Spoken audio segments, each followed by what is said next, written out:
The Joe Rogan Experience. It's to protect freedom, or if you're a slave trader, it's to rescue the Africans from terrible lives in Africa and bring them to the comfortable plantations.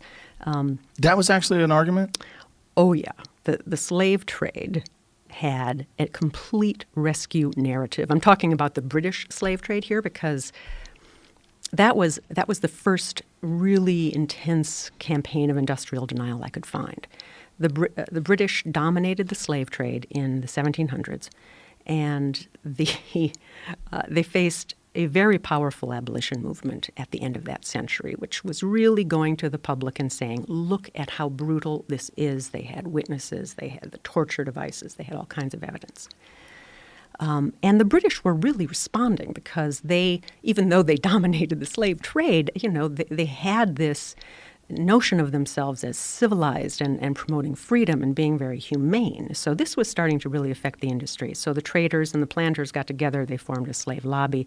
They had a very organized campaign in response. There was a slave lobby. There was a very powerful slave lobby. I mean, the thing about the slave trade was you had people invested in it, from the royal family down to the local bakers, to many members of parliament. I mean, it was a widely accepted, fully legitimate industry. So the abolitionists really had their work cut out for them.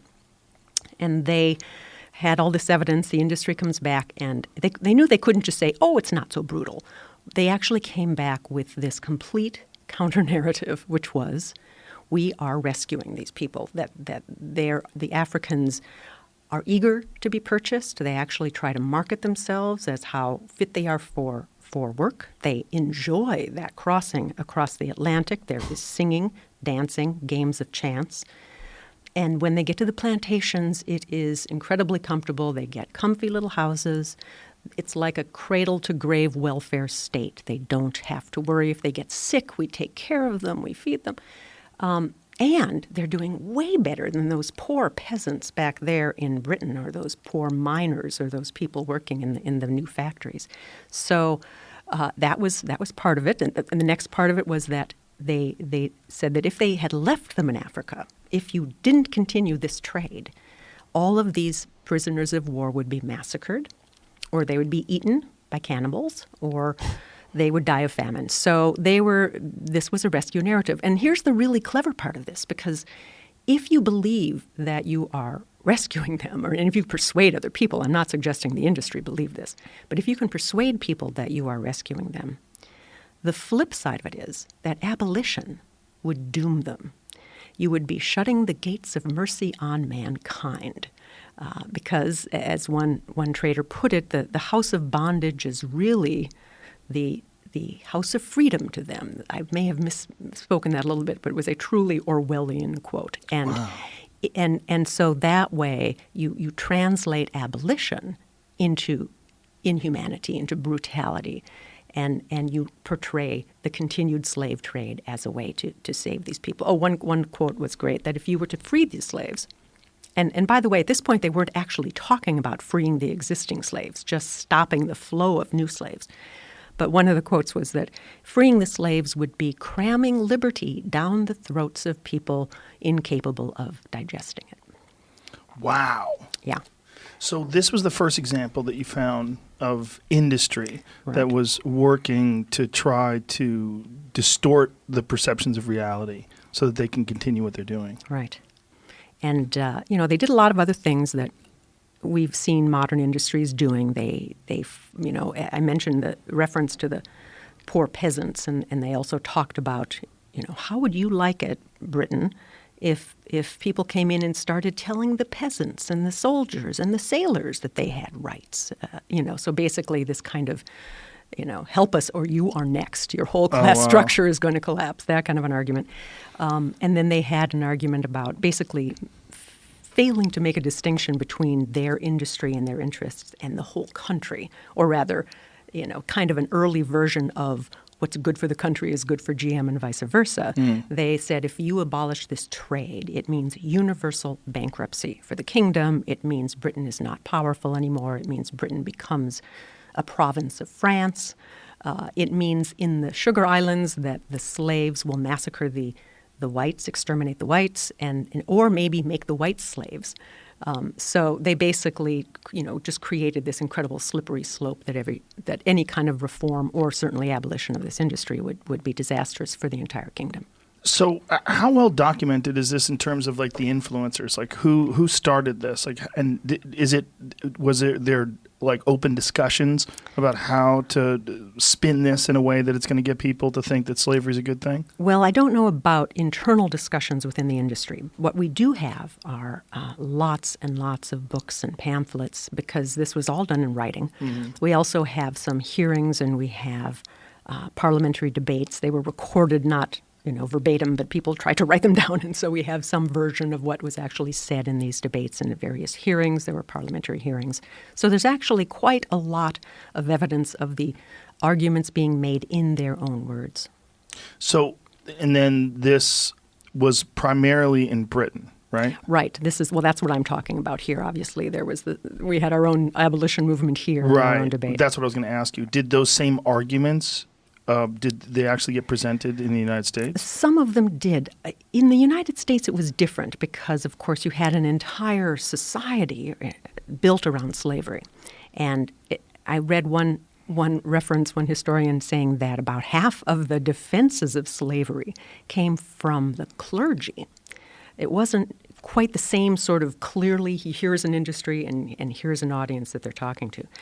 So that's one of the reasons I didn't focus quite at all really on the American debate. Half of it was from clergy? That's what this historian said. I didn't dig into those. I did, by the way, though, find one source, and now I don't remember if he was a plantation owner or something else, who described called slavery, basically a way to make people as happy as can be, and called it the ideal of communism, which was funny because you don't even think of communism, of that debate as existing. This would have been in the 1800s now. But he was saying that the North is exploiting these workers, not taking care of them, but in the South, we take care of them, we make them happy as slaves. Jesus. Yeah. Whew. So is this a pattern that existed before that?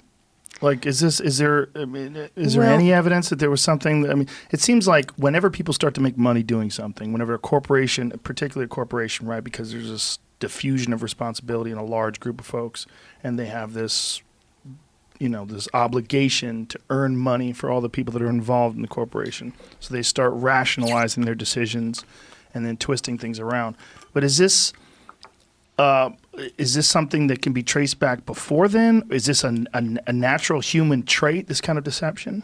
Well, I can't specifically answer whether it can be traced before then because I didn't try to trace it. And, right. But I would not be at all surprised because I do think it's a natural human trait. One of the issues that I started to struggle with on this book was deciding to what extent are people lying and when are they actually deceiving themselves.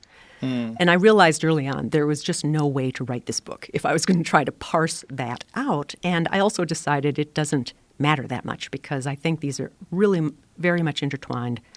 And they're both equally destructive, and they're both, I think, equally responsive to these kind of external circumstances that we create in corporations when we form corporations and we put them into a marketplace. So I do think it's part of human nature.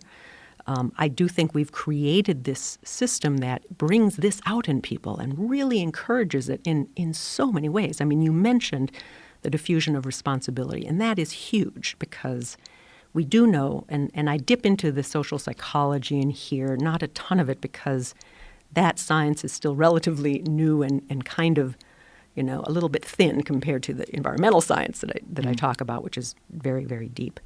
But we do know that when you diffuse responsibility, it makes it very easy for people not to feel responsible for the harm that's done. So if you've got a corporation, of course you have division of labor. You also have division of management from ownership. So if you're a lower worker and you're told to lie about something or cause some harm, well, you're minding your own business and you let your boss take responsibility. If you're the boss, you're focused maybe on your employees and certainly on your shareholders. So if you're lying about something or causing harm, it doesn't necessarily feel like a personal, selfish act of deception. It probably feels like an act of loyalty and responsibility to your shareholders. Your shareholders aren't going to care or know because, first of all, they're far away, usually. They don't really know what's going on. They have maybe just a temporary transactional interest in what's going on. They just bought the stock. They want to sell it quickly and make some money. So you don't really have anybody there who feels really responsible for this. There was a definition of the corporation from the early 20th century in something called the Cynic's Dictionary as an ingenious device for obtaining personal profit without personal responsibility. And of course, that is exactly what we intend from corporations because we grant limited liability to the shareholders.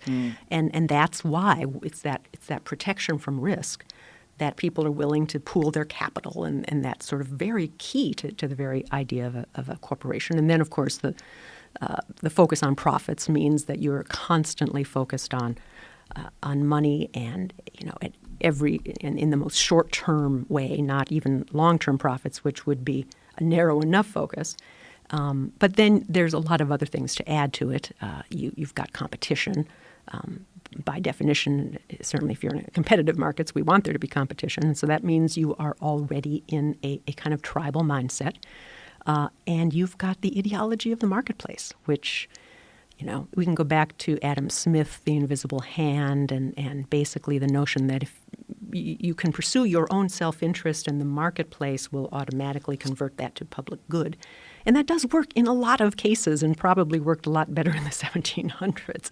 But when you've got these enormous organizations that have incredible market power and these very new risky technologies often, it is much harder to be confident that that's going to work. And then more recently, we've seen that idea that you don't have to worry about the social consequences of your commercial action just get intensified. We had, Milton Friedman in 1970 writing this very persuasive article saying that the only real objective, the only legitimate objective of a corporation is to maximize shareholder profit. And if they're talking about protecting the environment or doing any of these other things, that's socialism. And that's illegitimate. And that really did sway a lot of people. That movement really moved forward. And then it got more extreme in the 90s and in the 21st century, where you've got this strain of intense faith in market forces that was manifested by Alan Greenspan at the Fed, by the Koch brothers. David Koch has passed away, so now Charles Koch, and the network of influence groups that he created, the think tanks, the free market groups, these different academic groups. So, one of the things that I try to trace a little bit in the book is talking about the rise of the consumer movement and the environmental movement in the 60s and 70s, and people saying, wait a minute, we need corporations to be aware of these problems, and we need government to regulate corporations to make sure that our cars are safe and our ozone layer is not destroyed. But then starting in 1980, when Reagan is elected, you suddenly see those concerns replaced with a concern over regulation and really a backlash that has come and gone, but basically intensified over the years. And now, of course, we have a situation where, not only do we have a government unwilling to regulate, but we have one that is rolling back critical regulations that were put in place by previous administrations. And, of course, influenced by these very corporations to do that. Absolutely. And, it gets kind of complicated here because if you think, for example, about Charles Koch and Koch Industries, it's based in oil refining. So that is very much based in the fossil fuel industry. But the Koch network is very ideological, passionately ideological, and they just happen to coincide with being in the fossil fuel industry. But you have a lot of other groups that have received money from oil companies, from the coal industry, so it gets kind of integrated. I do try to not treat them all the same in the book. I try to kind of differentiate, and you really do have a difference between the kind of Koch perspective, the coal industry perspective, the oil industry perspective, and then all of these little free market groups. Actually, they fit more on the Koch side. But they all seem to have one thing in common, that they're rationalizing and justifying their actions because they want to continue to make profits regardless of the impact on the environment or the people. Exactly. And that's a weird thing about just the idea of a corporation itself. It's almost like a diabolical vehicle for allowing people to do things.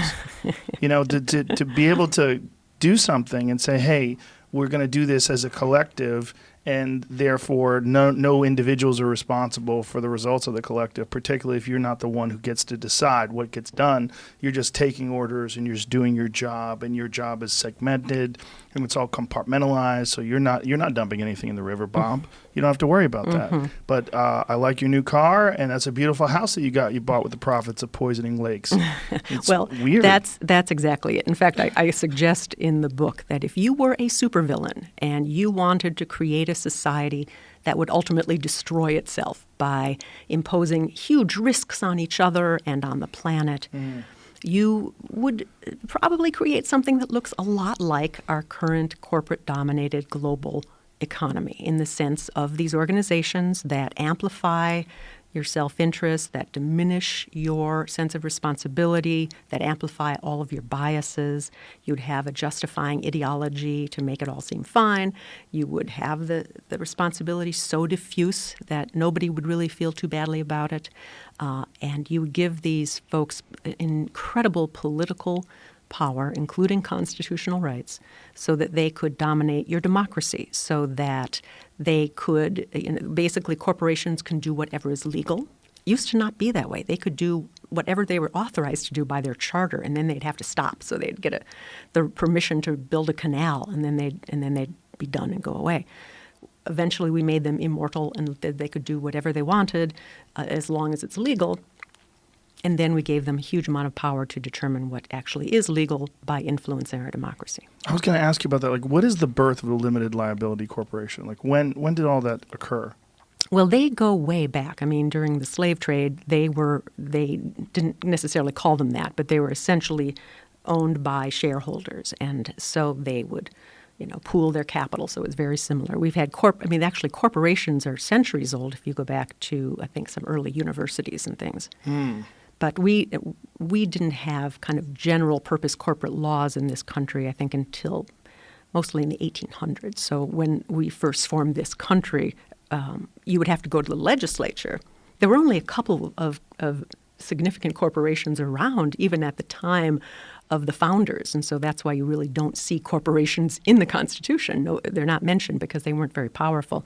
When they did get more powerful, you have some quotes from some of the founders saying, "Ooh, this is a little scary." And then, of course, they became very powerful in the 1800s. You end up with the Gilded Age. And so then you have folks like Teddy Roosevelt who are saying, wait a minute, this is a creation of law, and so we get to determine how much power it has. And he responded with the kind of trust-busting movements, breaking down some of the really big old trusts. And that was, probably the first big pushback where the government said, wait a minute, you corporations are too powerful. We're going to try to reduce that power. And then I think the next big phase of that would have been in the Depression, where you have the New Deal coming in and saying, okay, banks, you just wrecked the economy. We're going to regulate you. We're going to give workers more rights. We're going to create Social Security. We're going to do all kinds of things that diminish corporate power over the democracy.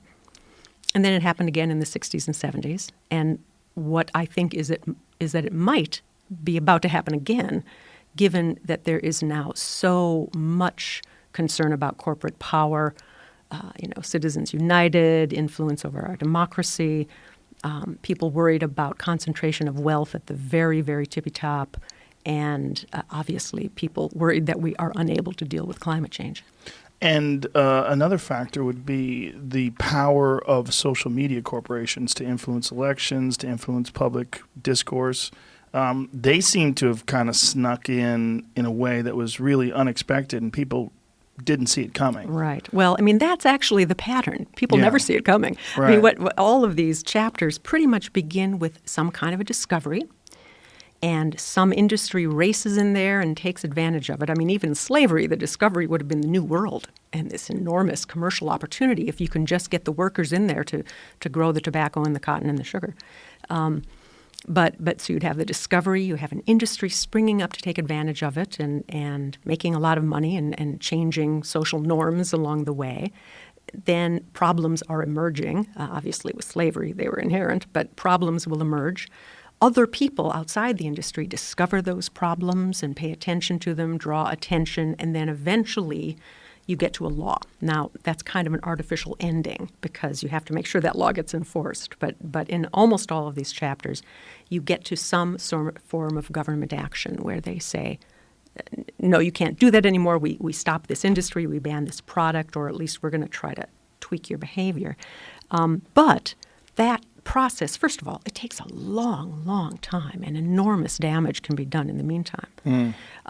But that process doesn't work. You don't even get your somewhat happy ending if the industry has become so powerful that it determines whether it gets regulated or not, and it blocks those regulations.